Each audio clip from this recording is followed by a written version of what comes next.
In this video, I'm going to show you my number one strategy to help you get faster results when you're practicing the piano. So not only being able to cut down your practice time, but also to make more progress as you're practicing. And if you watch until the end, I'm going to show you a tool that you can use to help you get those particular results. So the first thing, if you're working on a particular song, even if you are a beginner and you haven't started learning songs yet, this will be something that you will have to deal with, or this is something that you will run into as you're working on a song. And it doesn't really matter how long or how short the song is, this applies. So the first thing that you really need to do is, instead of trying to practice the entire song in one practice session, you want to break this song up into smaller sections. Now, I'm going to give you some examples of what I'm talking about. And this is one of the reasons why a lot of people don't get a lot done when they're practicing, because one of the important things about practicing is what's called practice skills. It's not what you're practicing, but it's how you're practicing. Because what happens is, if you try to practice too much of a song in one session, a couple of things happen. Number one, by the time you get to the other end of the song, you will have forgotten what you've learned in the first part of the song. So that in itself can actually prolong your practice time unnecessarily, because you're trying to cram too much. It's almost like trying to cram study for a test versus you just breaking up the study guide into small groups, where you're just practicing one section one day, another section another day, so on and so forth. Because our brains are only wired to take but so much information within a certain period of time. But the best way that our brains process information, not just with piano, but just with anything, is this thing called muscle memory. And muscle memory only comes by taking a small chunk of what you're working on and repeating that chunk over and over and over again. So the best way to practice when you're working on a song is, instead of trying to work on a large chunk of that song because you're trying to rush through it, the best thing to do is to break it up into smaller portions of the song. That way you can spend that particular maybe 10 or 15 minutes of that day working on that one part. And what happens is, your brain is able to memorize or to remember or build muscle memory around that small part, because it's such a small piece of information. It's really easy for you to be able to pick up that small piece of information that day. And then you'll be able to do, let's say the next day, you'll work on another small section of the song. And I can almost guarantee you, not only will you be able to get a lot done, but you will feel a lot less stressed, because you don't have to do so much within such a short period of time. Also, even if you were to go into small sections of the song, if you're working on a song that has both hands at the same time, if it's easier, what you could do is not just break up the song into smaller sections, but even break that smaller section into just working on the right hand or just working on the left hand. And then once you've gotten comfortable, and you'll know when you've gotten comfortable with a particular part, because you'll start to feel more confident in what you're playing, then you do the right hand, you just work on that until you're confident with it, and then work on the left hand until you're confident with it.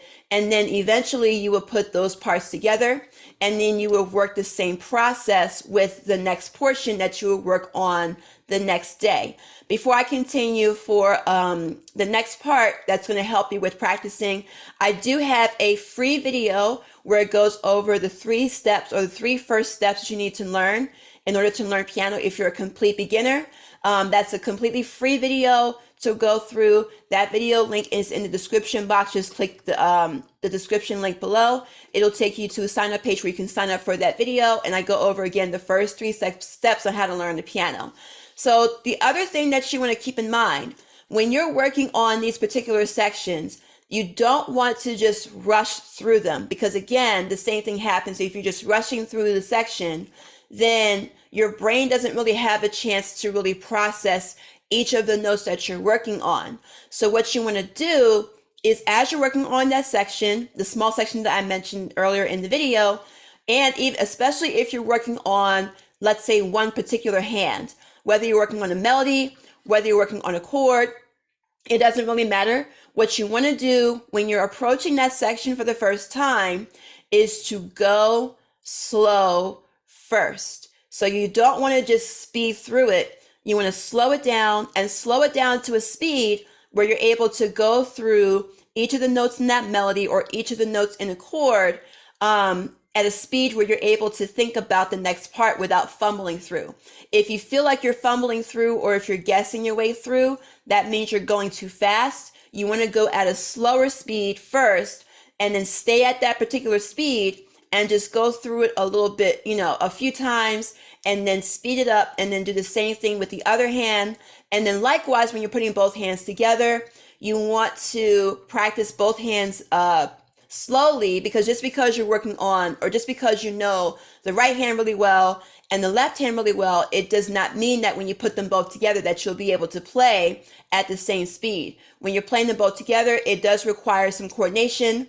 It does require some split thinking. So again, when you're putting them together, slow them down first and go through at a speed that is comfortable for you. Just run through it a few times and then gradually increase the speed, go through it a few times, and then gradually increase the speed some more, go through it a few times, and then you'll be able to get to a speed where you're able to play that particular part of the song with each hand separately and also both hands together.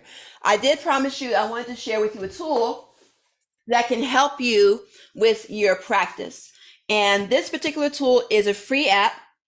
If you have an iPhone, I don't know if this is available on Android, but if you go into the App Store, if you type in the word metronome, METRO, N as in Mary, N as in Nancy, O, M as in Mary, E. If you type in metronome, I'm pretty sure there's a bunch of apps in the App Store, whether you have iPhone or Android. There's probably going to be a bunch of free apps for metronomes, and you're probably like, what is a metronome? But if you have an iPhone, I know for a fact that there's an app called Pro Metronome. So Pro and then metronome, METRO, N as in Nancy, O, M as in Mary, E. This is a free app. And what this is almost like a timer, or not a timer, but like a tempo keeper. So here you can see this says 100. If I wanted to bring this to a slow speed, this is what's going to help you keep your timing when you're practicing these small portions that I mentioned earlier in the video. So let's say you start at a slow speed. So this number represents how many times the metronome is going to tick per minute. So if I put 60, that means this metronome is going to tick at 60 beats per minute. If I press the play button, you will hear it in the background. So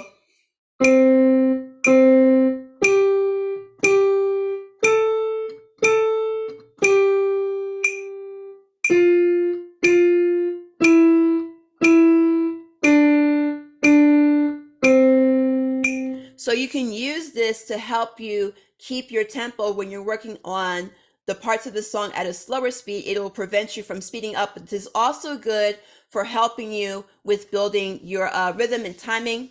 So again, let's say, for example, if you start at 60 beats per minute and then you run through that part a few times, and if you want to increase the speed, all you have to do is just tap this number and you'll see this bar come up. And let's say if you want to increase it from 60 beats per minute to 70, you would just type in 70, press set, and then press the play button here. I don't know if you can see it. Let me just move this down a little bit so you guys can see the play button. And you can hear how it goes a little bit faster. So then you would just stay at that speed, run through that same part a few times, and then increase the speed even further. The metronome, again, is a very, very great tool to help you keep your pacing as you're working this strategy during your practice time. In my future video, I'm going to go over a practice routine that you can use for building hand coordination, meaning if you're practicing both hands together and you want to be able to make sure that they're coordinating. I will have a future video for that. If that video is already published by the time you see this video, it will be in the end screen here, and it'll be available for you to just click over and watch that video. So if you like this video, please like, comment, share, and also subscribe, turn on the notification button. And if you do have any questions, feel free to ask them in the comments, and I look forward to seeing you in the next video.